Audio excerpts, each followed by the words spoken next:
शिक्षा भर्ती की तैयारी करने वाले प्यारे छात्रों, रोज की तरह आज की नई सीरीज देखते हैं। पहला प्रश्न क्या है, मूर्तिकारों को किस प्रकार की बुद्धिमत्ता होती है। मूर्तिकारों में किस प्रकार की बुद्धि होती है, पहले भी ये प्रश्न आया है, ज़्यादा इसमें चर्चा करने की ज़रूरत नहीं है। जैसे कोई प्लेन चला रहा है तो टेक ऑफ करने के लिए उसको पता होता है कहाँ करना है, उसको दिमाग में नहीं रखना पड़ता, उसका ऑटोमेटिक हाथ चलता है। कार चलाने में कहाँ ब्रेक लगाना, कहाँ स्टीयरिंग घुमाना है, तो ये बुद्धि सिस्टम में है। तो ऐसे ही जैसे तैरना है तो हाथ कैसे चलाना है, अपने आप ऑटोमेटिकली चलते हैं। घुड़सवारी करना है तो कई प्रकार की बुद्धि होती है। ये कह रहे हैं मूर्तिकारों के लिए, अर्थात मूर्तिकारों में किस प्रकार की बुद्धि है, ये नहीं, एक व्यक्ति में कई प्रकार की बुद्धि हो सकती है, परंतु मूर्ति का कार्य करते समय उसमें कौन सी बुद्धि का उपयोग है, ये प्रश्न पूछा है। तो ये याद करने वाली बात है। इसमें स्थानिक स्पैटिकल बुद्धि है, पहले भी प्रश्न आया है। नेक्स्ट क्वेश्चन हम लोग देख रहे हैं, क्या है नेक्स्ट क्वेश्चन, वह विधि है। क्या लिखा, वह विधि है। इसका मतलब क्वेश्चन का मतलब समझे। यहाँ पर वह विधि है से मतलब कोई विधि की बात हो रही है और आपको चुनना है। वह विधि है जिसमें किसी व्यक्ति को उसकी वृद्धि के दौरान, एक व्यक्ति उसकी वृद्धि के दौरान, वृद्धि मतलब एक तरह से बढ़ना जिसको माप सकें, वृद्धि के दौरान एक परिवर्तनशील अवधि के लिए समान व्यक्ति का प्रेक्षण और मापन करते हुए अध्ययन किया जाता है।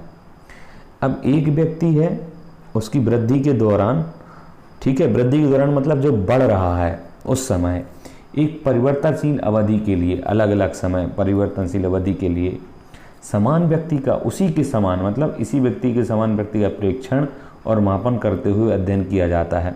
मतलब एक तरह से दो व्यक्तियों का हो रहा है, तुलनात्मक रूप से डाटा संग्रहित करने की विधि है।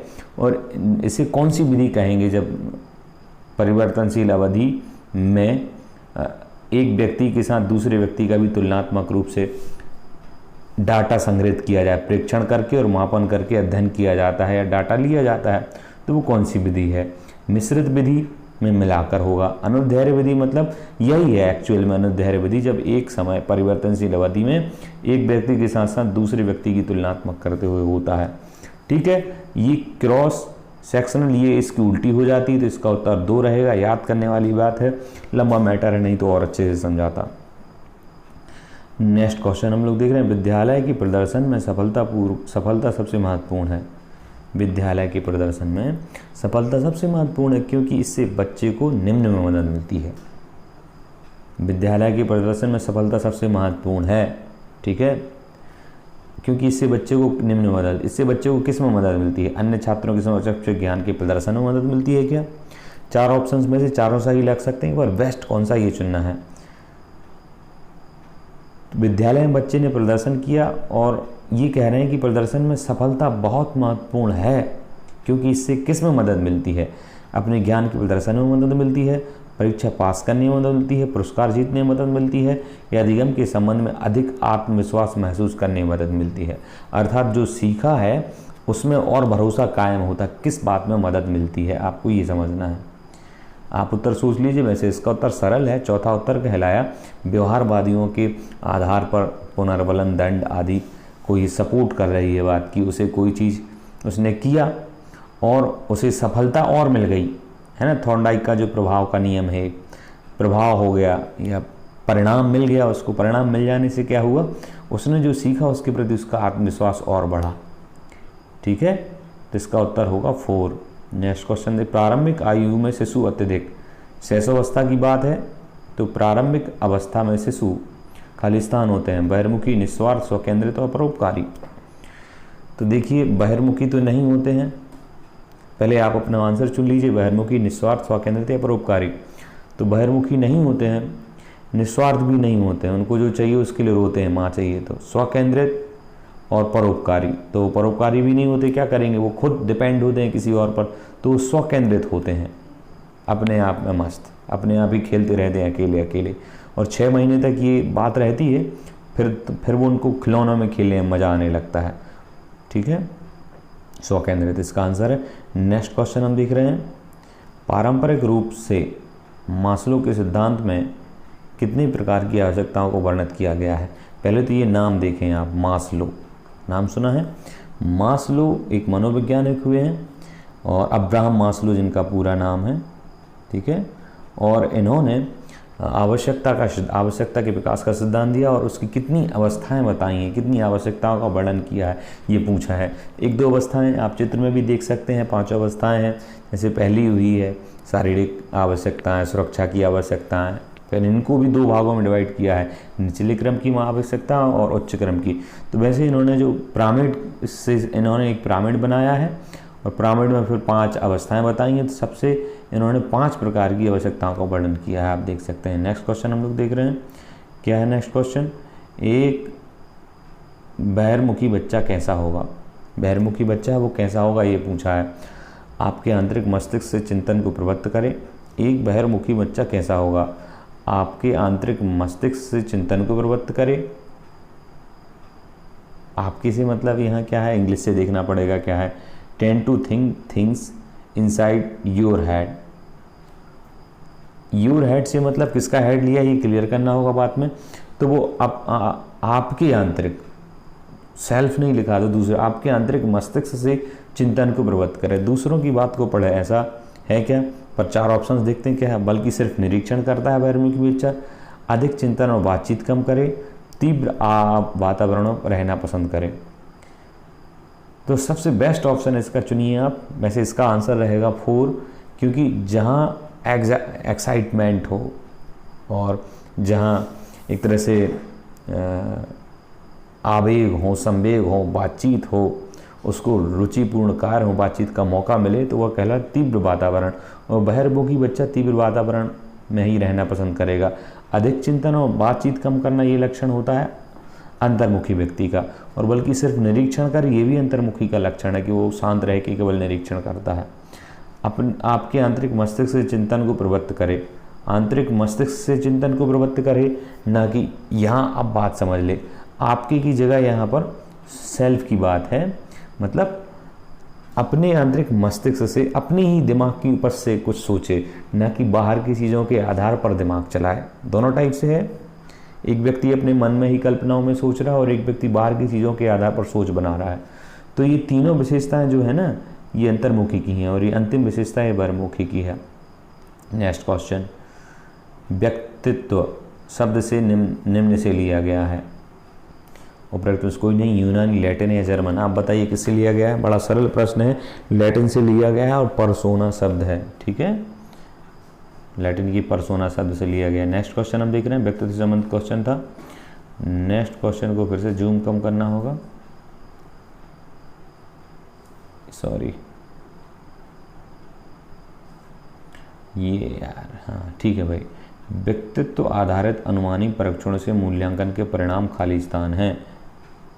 व्यक्तित्व आधारित मूल्यांकन के परिणाम, व्यक्तित्व आधारित अनुमानी परीक्षणों से, अनुमानी परीक्षणों से मतलब केवल अनुमान कर लिया। व्यक्तित्व आधारित अनुमान क्या है, जैसे आप एक टीचर हैं और आप मूल्यांकन कर रहे हैं, तो बच्चे की आपने परीक्षा नहीं ली और देख लिया यार ये क्लास में थोड़ा बोलता है, प्रश्नों के जवाब देता है ना, और आपके मन में उस बच्चे की एक छवि बन गई, उसकी पर्सनालिटी आपके मन में बन गई, तो आपने उसके अनुमान से नंबर दे दिया, परीक्षा का मूल्यांकन कर लिया है ना, और परिणाम दे दिया। तो ऐसा परिणाम कैसा होगा, सरल होगा, विवादास्पद होगा, व्यर्थ होगा या वस्तुनिष्ठ होगा। इसको ठीक से समझें। कुछ व्यक्ति, बालक जो होते हैं, वो प्रदर्शन कम करेंगे मौखिक रूप से, पर परीक्षा में अच्छा परफॉर्म करते हैं। या कुछ बच्चे बोलते बहुत हैं पर उनको आता कम है। तो व्यक्तित्व आधारित यदि अनुमान से आप परीक्षण देंगे, तो परीक्षण से मूल्यांकन करेंगे, तो उसका जो मूल्यांकन का परिणाम है ना, वो वैध नहीं माना जाएगा, अवैध होगा, है ना, सही नहीं होगा। तो इसके लिए कौन सा शब्द है, सरल मतलब पॉजिटिव है, विवादास्पद, तो वो परिणाम कैसा होगा, विवादास्पद होगा, सही भी हो सकता है, गलत भी हो सकता है, उस पर भरोसा नहीं किया जा सकता है। व्यर्थ तो नहीं होगा क्योंकि मूल्यांकन तो किया गया है। वस्तुनिष्ठ मतलब सही, तो ये सही नहीं होगा, वो जो केवल अनुमान के आधार पर होगा, वो विवादास्पद होगा, ठीक है। नेक्स्ट क्वेश्चन, बच्चे को चोट लगने के बारे में लगभग प्रतिदिन चिंता होती है। एक बच्चा है जिसको चोट लगने के प्रति बहुत चिंता होती है, इसका कारण क्या है भाई, चोट ना लग जाए, कुछ दिक्कत ना हो जाए, इसका कारण क्या है, तो बता रहे हैं ऑटिज्म। इसका कारण खालिस्तान है। कोई बच्चा बार बार ये क्यों सोचता है कि उसे चोट ना लग जाए, है ना, तो आंसर है स्वलीनता। ऑटिज्म के कारण होता है, ऑटिज्म के कारण, ध्यानाभाव और अति सक्रियता विचार के कारण, या चिंता विकार होता है, एंजाइटी डिसऑर्डर होता है, या फिर अधिगम अक्षमता होती है। तो सबसे पहले स्वलीनता समझें। अगर अपने में ही लीन है तो ज़रूरी नहीं वो चोट लगने के बारे में ही सोच रहा है, ठीक है, पर ये भी एक रोग है जिसमें अब मस्त अपने में ही डीप सो खोया खोया सा रहता है। ध्यानाभाव एवं अति सक्रियता, यहाँ खोया खोया की बात नहीं, उसे लगभग प्रतिदिन चिंता की बात है। खोना और चिंता में अंतर है। ध्यानाभाव एवं अति सक्रियता, ध्यान नहीं लगा पाता है, अधिक सक्रिय रहता है। यहाँ बात कर रहे हैं चोट लगने की लगभग प्रतिदिन चिंता, यहाँ सक्रियता की बात नहीं है। चिंता विकार होगा क्या ये? बिल्कुल यही है, उसे टेंशन ही बनी रहती है, चिंता ही करता रहता है प्रतिदिन, इसलिए इसका उत्तर होगा 3। बाकी अधिगम अक्षमता ये अलग मैटर है कि सीख नहीं पाना, यहाँ चिंता की बात है, चिंता विकार इसका उत्तर हुआ। नेक्स्ट क्वेश्चन हम देख रहे हैं क्या है, निम्नलिखित में से कौन सा एक व्यक्तिगत अंतर नहीं है, कौन सा एक व्यक्तिगत अंतर नहीं है जो संभवतः अधिगम को प्रभावित कर सकता है। फिर से देखेंगे क्वेश्चन को, निम्न में से कौन सा व्यक्तिगत अंतर, पहले तो व्यक्तिगत अंतर समझें। व्यक्तिगत अंतर से मतलब है दो व्यक्तियों के बीच का अंतर। जैसे हम कहें सामाजिक अंतर तो दो समाजों का अंतर। यहाँ तो व्यक्तिगत अंतर नहीं है जो संभवतः अधिगम को प्रभावित करता है। अधिगम को बहुत सारी चीज़ें प्रभावित करती हैं, तो बहुत सारी चीज़ें यहाँ दी गई हैं, तो इसमें से एक ऐसी चीज़ चुनना है जो व्यक्तिगत एक दूसरे के अधिगम को अंतर को प्रकट नहीं करती है कि कौन व्यक्ति तेजी से सीख रहा है। ऑप्शन से समझेंगे तो और सरल हो जाएगा। जैसे नीचे से देखते हैं, अभिप्रेरणा। मेरी अभिप्रेरणा अलग है, आपकी अभिप्रेरणा अलग है। आप अपने माता पिता के द्वारा अभिप्रेरित हुए हैं, मैं अपने आप ही सेल्फ प्रमोट हुआ हूँ, है ना, सेल्फ मोटिवेशन है मेरा। तो अधिगम से अभिप्रेरणा के अलग अलग होने से भी अंतर पड़ेगा। बाह्य प्रेरणा कमज़ोर पड़ सकती है, आंतरिक प्रेरणा मजबूत होती है, ज़्यादा अच्छी है, तो इससे भी अंतर पड़ेगा। अनुभव किसका कैसा है, किस तरीके के संसाधनों में कौन रहा है, इससे भी अंतर पड़ेगा। बुद्धिमत्ता, किसकी कितनी बुद्धि चलती है, आयु कैसा किसका, इससे भी अधिगम प्रभावित होगा, अधिगम में अंतर होगा। पर शरीर द्रव्यमान मतलब शरीर का भार, बॉडी मास जो है, मास, तो इससे अंतर पड़ेगा क्या? इससे अंतर नहीं पड़ेगा। शरीर का वजन या हाइट किसकी कितनी, इससे बुद्धि अलग मैटर है, ठीक है ना, अधिगम का अलग मैटर है। अधिगम इनसे प्रभावित हो सकता है, पर किसी की बॉडी हाइट कम ज़्यादा से अंतर नहीं पड़ेगा। नेक्स्ट क्वेश्चन, निम्नलिखित में से कौन सा कैटेल द्वारा तैयार किया गया व्यक्तित्व परीक्षण है? कैटेल का नाम आपने सुना है? कैटेल अभी ज़्यादा पुराना ये नाम नहीं है। कैटेल ने एक परीक्षण दिया है, पहले भी शायद एक क्वेश्चन आया था, 16PF, ये इनका प्रसिद्ध है। 16PF के नाम से कैटेल का परीक्षण प्रसिद्ध है। इसमें इन्होंने अनुसूचियाँ 16PF मतलब पर्सनालिटी के इन्होंने 16 फैक्टर माने हैं, 16 फैक्टर माने हैं कैटेल ने। तो यही पूछा है कि व्यक्तित्व परीक्षण कौन सा है उनका, कैटेल का, तो वाक्यपूर्णता परीक्षण है ना, नियो FFI है, या फिर 16 व्यक्तित्व कारक प्रश्नावली है, या फिर नियंत्रण का ठिकाना। तो मैंने पहले ही आंसर बता दिया, 16 व्यक्तित्व कारक प्रणाली मतलब 16 पर्सनालिटी फैक्टर्स, इसको ऐसा लिखा मिलता है 16PF मतलब 16 पर्सनालिटी फैक्टर भी लिखा मिलता है। तो इसका उत्तर हो गया 3। नेक्स्ट क्वेश्चन देख रहे हैं, एक योग्यता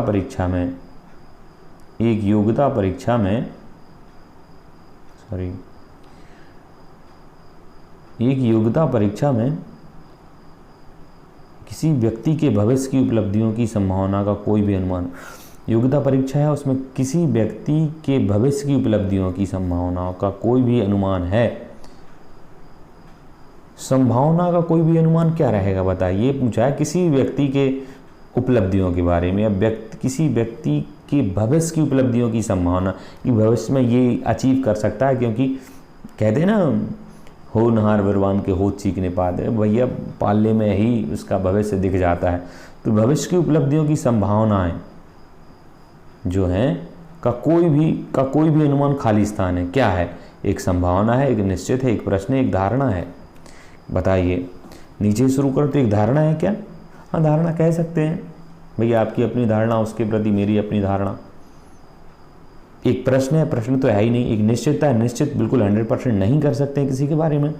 तो क्या ये संभावना है? संभावना ही है भाई, ये ऐसा हो सकता है, संभावना ही है, और क्या है, नाम भी स्पष्ट दिख रहा है, सरल प्रश्न था। इसका उत्तर क्या रहेगा भाई, 1। नेक्स्ट क्वेश्चन, उदाहरणों से सामान्यीकरण की ओर बढ़ना। उदाहरणों से सामान्यीकरण की ओर बढ़ना, ये एक्चुअल में जो 10 नंबर का आपके सिलेबस में पेडागॉजी रहेगी ना, उससे प्रश्न है। टीचिंग मेथड में कई विधियाँ होती हैं, उनमें से 2 विधियाँ आगमन विधि और निगमन विधि। आगमन विधि में पहले उदाहरण बताएंगे, फिर उसके नियम निकालेंगे। निगमन विधि में पहले नियम बता देंगे, निगमन से आप नी याद रखना।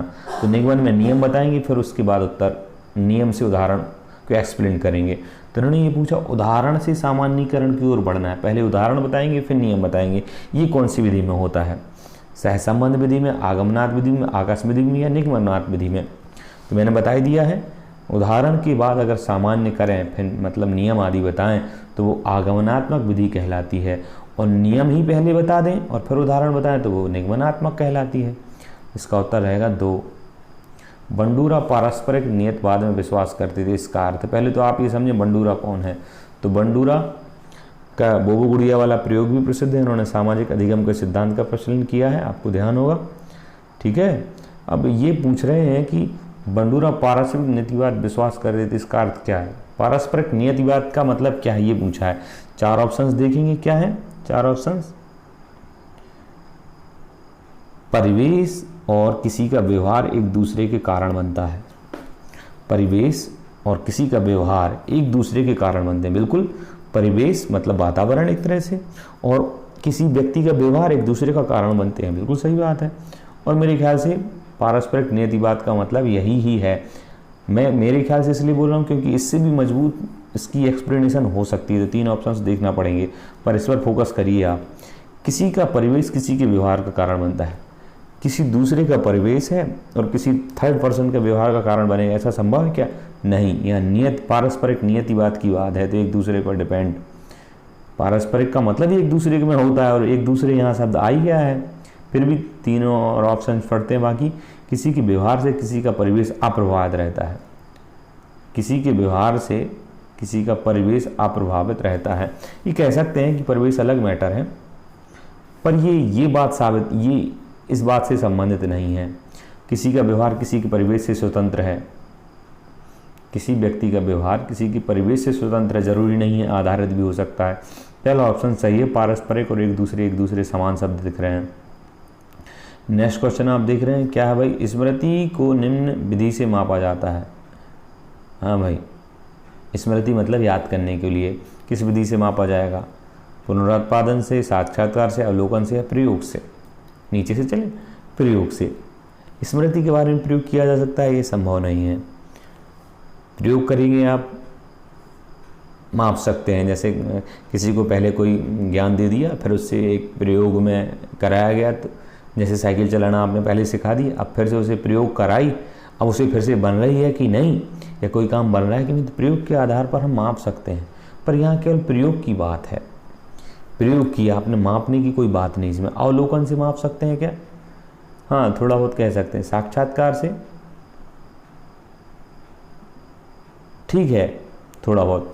पुनरुत्पादन से मतलब क्या है, मान लो पुनरुत्पादन से मतलब किसी ने कोई याद किया और उससे फिर से कहा गया कि फिर से बताइए, पुनरुत्पाद कीजिए, रिकॉल करिए, फिर से बताइए, और फिर जब वो बार बार बताएगा तो उससे हम मापेंगे। तो ये ज़्यादा बेटर है इनकी अपेक्षा। जैसे किसी से आप पुनरुत्पादन के लिए कहेंगे, बात करेंगे, तो साक्षात्कार टाइप से हो गया, पर साक्षात्कार में भी क्या किया उसने, पुनरुत्पादन किया, तो पुनरुत्पादन विधि से कहेंगे। स्मृति को निम्न विधि से मापा जा सकता है, याद रखिएगा, पुनरुत्पादन विधि से।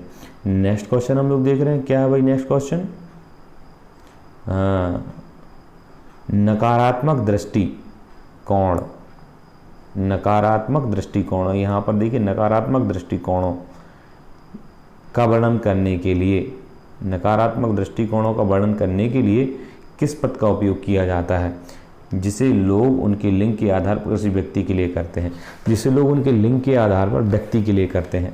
मतलब नेगेटिव कमेंट क्या कहा जाएगा, पितृ, जिसे लोग लिंग के आधार पर किसी व्यक्ति के लिए करते हैं, लिंग के आधार पर किसी को कोई टीका टिप्पणी करने, क्या कहलाता है, पितृसत्ता कहलाती है। नहीं, ये तो पितृसत्ता कह सकते हैं, पर बेटर शब्द नहीं इसके लिए। जातिगत भूमिका है, जाति की बात आती है, और यहाँ किसके लिए बात कर रहे हैं, नकारात्मक दृष्टिकोण किसी पर जिसके लिए लिंग के आधार पर किसी व्यक्ति के लिए करते हैं, तो लिंग के आधार पर किसी व्यक्ति से कुछ कहेंगे तो वो लिंग भेद कहलाएगा, है ना, तुम लड़की हो और ऐसा और वैसा।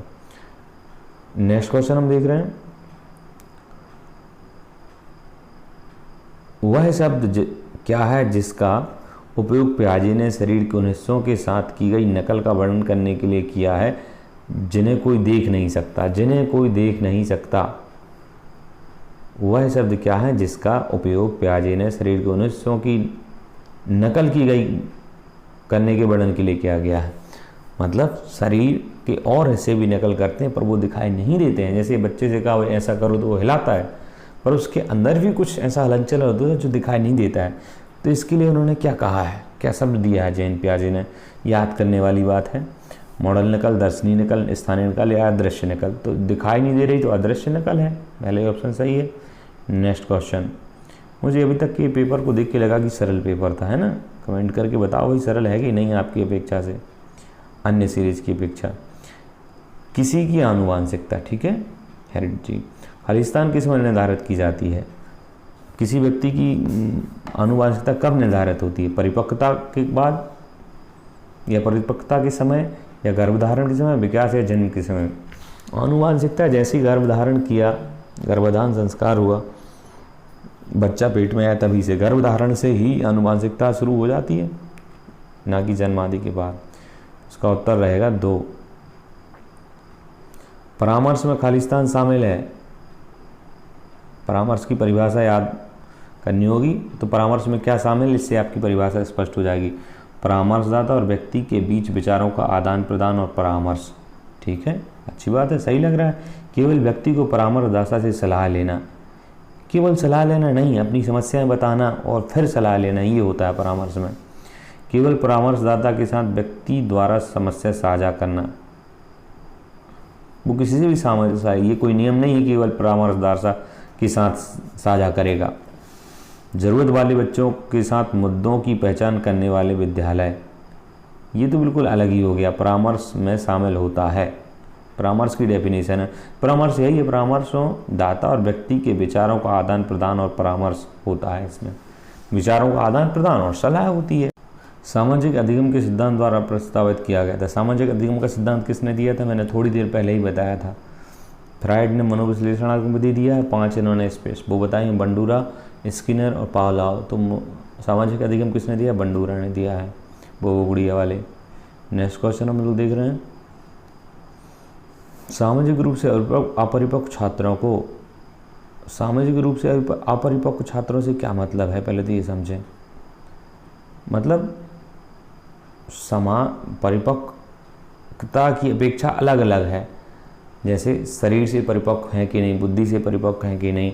अब यहाँ सामाजिक रूप से अपरिपक्व मतलब समाज में उठना बैठना बोलना चालना होना उतने अच्छे से नहीं आता है, उसमें परिपक्व नहीं है। तो सामाजिक रूप से अपरिपक्व छात्रों को खालिस्तान के रूप में जाना जाता है। निर्भर, अलग थलग, आवासीय, सामाजिक। सामाजिक तो बिल्कुल नहीं, क्योंकि सामाजिक रूप से अपरिपक्व की बात है, तो ऐसे व्यक्तियों को बोला जाएगा निर्भर, मतलब वो सेल्फ डिपेंड नहीं है। सामाजिक रूप से अपरिपक्व है मतलब वो किसी दूसरे पर निर्भर हैं। तो इसका पहला उत्तर रहेगा। हाँ भाई, मैं ऐसे खोल रहा था, चलो कोई बात नहीं, रात की बात है। अन्य लोगों से खालिस्तान के माध्यम से सामाजिक ज्ञान प्राप्त किया जाता है। दूसरे लोगों से आप ज्ञान ले रहे हैं तो कैसे लेंगे, कई प्रकार के ले सकते हैं। अन्य लोगों से खालिस्तान के माध्यम से ज्ञान प्राप्त किया जाता है, तो कैसे प्राप्त करते हैं आप दूसरों से ज्ञान, फीडबैक से या हतोत्साहन से या प्रोत्साहन से या लॉजिक से। तो किसी से ज्ञान लॉजिक से प्राप्त करेंगे क्या भाई, आपका लॉजिक अपना अलग लॉजिक है, लॉजिक से प्राप्त कर सकते हैं, प्रोत्साहन से प्राप्त कर सकते हैं। प्रोत्साहन तो अलग मैटर है, प्रोत्साहन ज्ञान नहीं है। हतोत्साहन से, हतोत्साहन भी ज्ञान नहीं है। तो दूसरों से ज्ञान, सामाजिक ज्ञान कैसे प्राप्त होगा आपको, ज्ञान की बात नहीं, सामाजिक ज्ञान। तो सामाजिक ज्ञान तो फीडबैक से प्राप्त होता है। भाई आपने कुछ किया, आपकी उस पर प्रतिक्रिया मिली कि भाई ये कैसा है, सही है कि नहीं है, तो आपने देखा भाई सामाजिक अपेक्षा से ठीक नहीं है या ठीक है। तो ये सामाजिक ज्ञान फीडबैक से ज़्यादा मिलता है। गार्डनर, पुस्तकों से भी मिल सकता है पर उन 4 ऑप्शंस में फीडबैक ज़्यादा बेटर है। हाँ भाई, गार्डनर के अनुसार, गार्डनर का नाम सुना है? गार्डनर के अनुसार बौद्धिकता है, बौद्धिक बुद्धि के बारे में कई मनोवैज्ञानिकों ने चर्चा की है, तो गार्डनर ने भी की है। तो गार्डनर ने अलग अलग बुद्धियाँ बताई हैं, पर आध्यात्मिक बौद्धिकता को उन्होंने क्या परिभाषा दी है, क्या कहा है? आध्यात्मिक बौद्धिकता का मतलब क्या है? किसी भी प्रारंभिक धारणा में परिवर्तन करने की क्षमता, इसको कहा है? नहीं, ऐसा नहीं है। आप 4 ऑप्शंस देखें फिर उत्तर बताएं। जीवन के उद्देश्य के संबंध में जटिल समस्याओं पर विचार करने की क्षमता, प्राकृतिक दुनिया में विभेद करने की क्षमता, अपनी स्वयं की शक्तियाँ, कमजोरियाँ, इच्छाओं और बुद्धिमत्ता का ज्ञान। 4 में से आध्यात्मिक बुद्धिमत्ता का उन्होंने क्या कहा है, ये प्रश्न पूछा है। तो 4 में से पहला ऑप्शन तो हटा दीजिए, जीवन के उद्देश्य। दूसरा में जीवन के उद्देश्य के संबंध में जटिल समस्याओं पर विचार करने की क्षमता, या फिर अपनी स्वयं। चौथा देखें, तीसरा भी हटा दें, पहला भी हटा दें। 2 और 4 में से चुनना है आपको। अपनी स्वयं की शक्तियाँ, कमजोरियाँ, इच्छाओं और बुद्धिमत्ता का ज्ञान है ये, या जीवन के उद्देश्य के संबंध में जटिल समस्याओं पर विचार करने की क्षमता है आध्यात्मिक बौद्धिकता। याद करने वाली बात है, एक्चुअल में आध्यात्मिक बौद्धिकता वही है गार्डनर के अनुसार जिसमें जीवन के उद्देश्य के संबंध में जटिल समस्याओं पर विचार किया जाएगा। जीवन के उद्देश्य से संबंध जुड़ी हों जो समस्या, उनको उन्होंने आध्यात्मिक बौद्धिकता। नेक्स्ट क्वेश्चन, रचनात्मक मूल्यांकन है। मूल्यांकन के 3 भेद हैं, आप उसका ट्रायंगल भी देखेंगे तो 3 में चर्चा होती है। रचनात्मक मूल्यांकन फॉर्मेटिव कहा है, औपचारिक। तो इसमें क्या है ये रचनात्मक मूल्यांकन क्या है? तो एक प्रक्रिया जिसमें आदर्श धारणा शामिल नहीं है, जिसमें आदर्श धारणा शामिल नहीं है, या फिर इंग्लिश में क्या कहा है उन्होंने, a process that does not involve value judgement. हाँ, यही बिल्कुल सही है, यही इस पर फिट बैठ रहा है। आदर्श धारणा वैल्यू जजमेंट नहीं है, रचनात्मक मूल्यांकन में वैल्यू जजमेंट नहीं है, ये बात सही है और यही कह सकते हैं। बाकी पर इससे ज़्यादा बेटर कोई परिभाषा है क्या? मानदंड के साथ तुलना कर छात्र अधिगम के मूल्यांकन द्वारा क्रियान्वयन किया जाता है। ये उस पर लागू नहीं हो रही बात, मानदंड के साथ तुलना कर छात्र अधिगम। मानदंड पहले हो गया, कोई एक मानदंड रख लिया है ना, ये ऐसा रहेगा। मानदंड के साथ तुलना कर छात्र अधिगम के मूल्यांकन द्वारा क्रियान्वयन किया जाता है। छात्र के अधिगम का मूल्यांकन क्रियान्वयन, ये इसमें शामिल नहीं हो रहा, फिट नहीं बैठ रही रचनात्मक मूल्यांकन में। उच्च कोटि मूल्यांकन के माध्यम से, अब यहाँ मानदंड ले लिया था, यहाँ उच्च कोटि मूल्यांकन के माध्यम से शिक्षार्थी की योग्यता निर्धारित करने के लिए उपयोग किया जाता, बिल्कुल नहीं। रचनात्मक मूल्यांकन योग्यता निर्धारित करने के लिए नहीं होता। शिक्षक के लिए अल्पप्रद लाभप्रद है क्योंकि यह शिक्षार्थी के गुण और दोषों को जानने के लिए मदद नहीं करता, ये भी इस पर शामिल नहीं होगा, जबकि ये मदद करता है। इसका पहले ही ऑप्शन सही होगा। एक प्रगतिशील शिक्षा में शिक्षक की भूमिका है। प्रगतिशील शिक्षा आपने सुना है, किसने दी है प्रगतिशील शिक्षा? जॉन ड्यू ने, स्वतंत्र लोकतंत्रात्मक शिक्षा प्रणाली को बताने वाले। तो प्रगतिशील शिक्षा में शिक्षक की एक भूमिका क्या है? अनुशासक के रूप में, प्रतिरक्षक के, मार्गदर्शक या पाठ्य योजनाकार की। आपको पता होगा आज की शिक्षा में इसी की महत्ता है कि आज का टीचर एक मार्गदर्शक है, गाइड है, न कि एक अनुशासन दिखाने वाला। इसका उत्तर रहेगा 3। शोध के अनुसार सहकर्मी मूल्यांकन है। शोध के अनुसार सहकर्मी मूल्यांकन है क्योंकि सहकर्मी मूल्यांकन क्या है? इसमें क्या है? क्योंकि यह छात्रों के बीच प्रतिस्पर्धा को प्रोत्साहित करता है। सहकर्मी मूल्यांकन सबसे बेस्ट ऑप्शन क्या रहेगा, ये चुनना है। तो सहकर्मी मूल्यांकन मतलब साथ में पढ़ने वाले लोगों के द्वारा किया गया मूल्यांकन क्या है? क्योंकि यह छात्रों की प्रतिस्पर्धा करता है, इसलिए छात्र अपने काम पर एक दूसरे की प्रतिक्रिया प्राप्त कर सकते हैं। ठीक है, छात्र कक्षा में अपनी रैंक जानते हैं। यह छात्र मूल्यांकन के लिए शिक्षकों के कार्यवचु को कम करता है, ये तो हटा ही दीजिए।